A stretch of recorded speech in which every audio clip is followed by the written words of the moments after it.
One question I had, Commissioner, with the input that's happening now, and obviously this could be valuable to the state going forward, one of the questions I had was what sort of input and meaningful input was there from Floridians at the outset when the curriculum was being put together?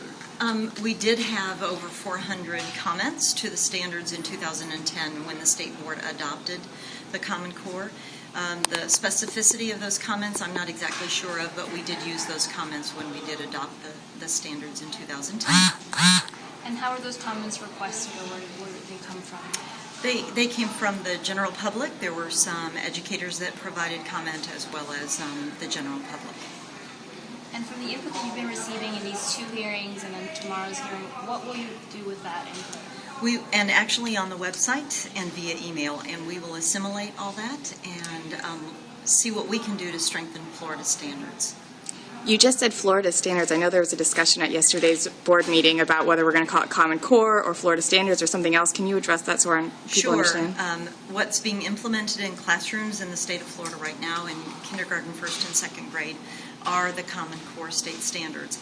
But in a general sense, we have our Florida standards because they include more than just English, language, arts, and math. And in grades 3 through 12 this year, it is a blended course description for each of the subject areas. So it is fair to call it in a generic sense Florida standards at this time. We will look at what we may want to call those standards when this process is complete. Have there been other states that have pulled away from using the term Common Core? I am not familiar with states that are using these standards calling them something else, but that could be. Are you planning to change the grades of the school, or how is that going to be affected?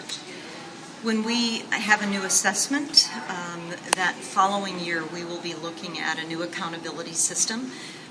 It will be necessitated just because of the fact that there's no longer a separate writing exam because it's English, language, arts, and the writing is incorporated in the reading. So we know we're going to have to change the accountability system. You mentioned the 400 comments in the beginning of the process. Is that sufficient for a state of millions of people?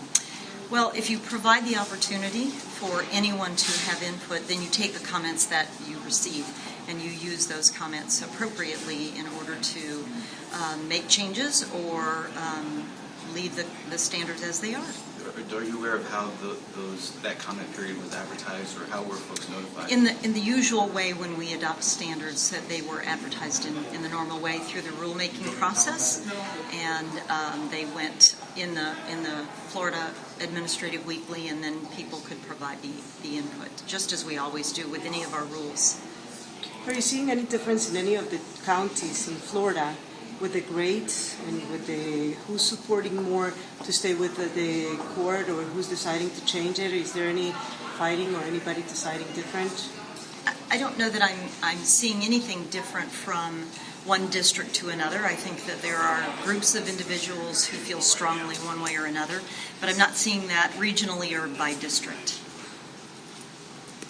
New York's Education Commissioner recently canceled a number of forums on Common Core, saying that he didn't think that the discussion was being very productive. People were talking past each other. How would you characterize the first of these Common Core forums? Well, last night I think was very productive. I think people had the opportunity to say what they wanted to say. They were provided that forum. People who couldn't stay provided their comments on the speaker card and turned those in, and were encouraged to do so via the internet. So I think that what we came away with was that people were able fully to express their opinions, and all of those opinions are taken into consideration. Mary Jane Tappan and I both took notes, and there was a court reporter there recording everything that was said. So we'll use all of this as we move forward. Got time for one more question?